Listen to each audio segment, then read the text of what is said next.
What does Meta Verified mean on Facebook? Hey everyone, welcome back to the channel. In this video, we are going to discuss what Meta Verification means on Facebook. So make sure to watch the video till the very end.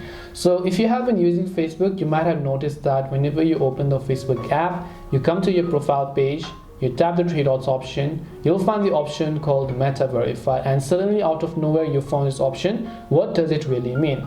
Well, you have to understand that Meta Verification might not be eligible and available in all of the profiles. It could only be in some certain regions. As you can see in my case, it is already available, which means that I am definitely eligible for a Meta Verification. It's just basically a paid subscription for eligible profiles to establish their presence on both Instagram and Facebook, which are both the products of Meta. That is why it is called Meta Verification.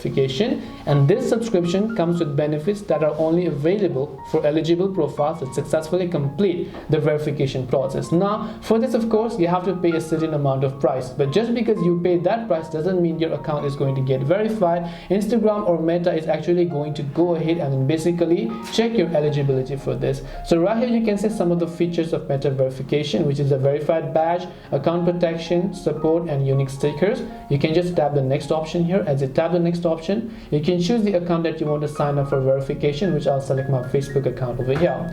As you can see, I will be billed $7.99, which is basically $8 per month on this profile if you want to get Meta Verification on Facebook. So you can tap the pay to get benefits option, and Meta is going to check whether or not you're eligible for this, and they will give you the verification badge in return.